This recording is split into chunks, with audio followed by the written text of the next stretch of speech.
6:54, the sun shining. Starting off a little cool, but we're going to warm right up today to a beautiful 77 degrees. And might get some of those thunderstorms as we build up some of the humidity in the afternoon. I don't know if that's the case, but just throwing that out there.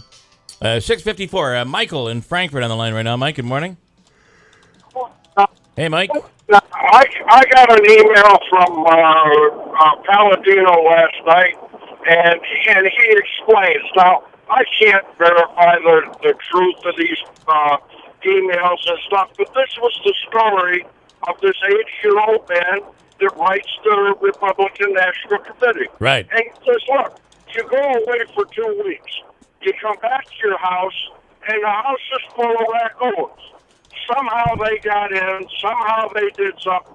They're making a mess of your cellar. So he says, you call a few people, and you get lip service, and you get, well, try this, take the food outside, blah, blah. And then a guy comes along. Maybe he's got bad hair. Maybe he's been with 3 or 4 times. Yeah.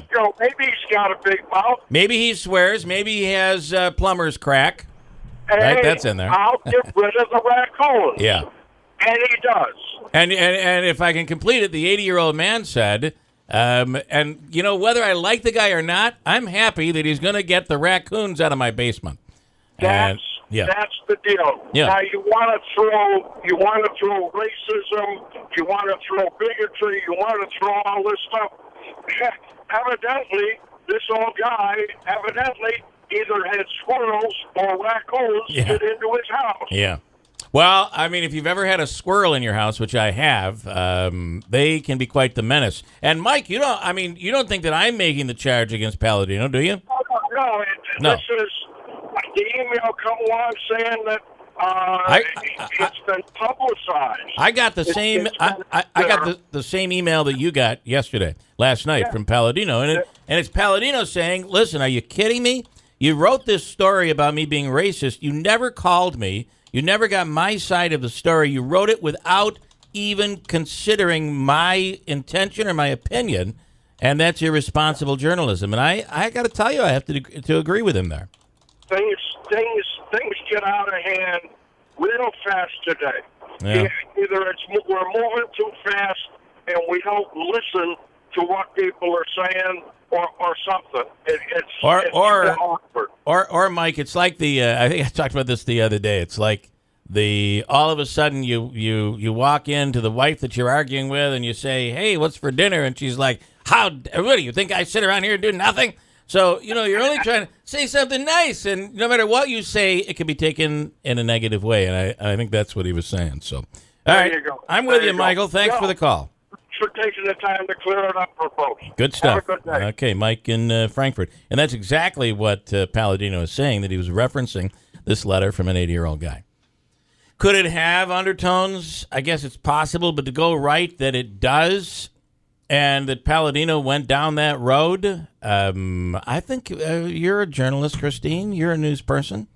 I have to say that I never even knew that slang term existed until I moved here. Yeah. Number and you one. lived in the South. And I've lived all over the place. Although I never knew that. In the reference they have in their story, this Think Progress, it talks about there is a history, and that's where the raccoon was taken off, and that's where that whole thing came from.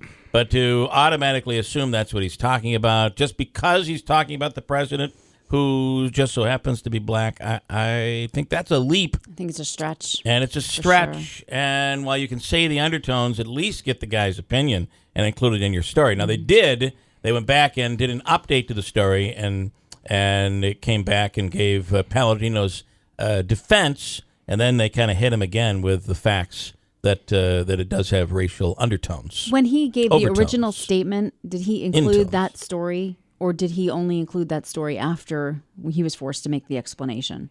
I don't understand what you're saying. When Who are we talking about? Carl Paladino. When Carl Paladino made the original statement. He did not reference the 80-year-old guy. Okay. He referenced the 80-year-old guy after the story came out. This was about a 4-minute interview he did on NPR yesterday. So there you have that. Pretty interesting. And we'll try to get Paladino on and let him talk about it, but he certainly was rather upset about the whole thing last night. And as Mike in Frankfurt said, he put out an email. This is where this story's coming from, because I just got a message earlier that said, why are you promoting this? You know, typical promoting the liberal agenda.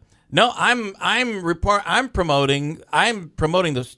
I'm talking about the story, and I would never have known about the story had I not received an email from Carl Paladino yesterday. And I think they should have at least gotten his side of the story before they printed their story. Just to be fair. Without a doubt. Listen, we have news top of the hour. Another free money question today we'll get into next hour. Beer is going to be the theme in Utica coming up real soon. We'll talk about that when we come back. WIBX Utica Rome. It's 7 o'clock.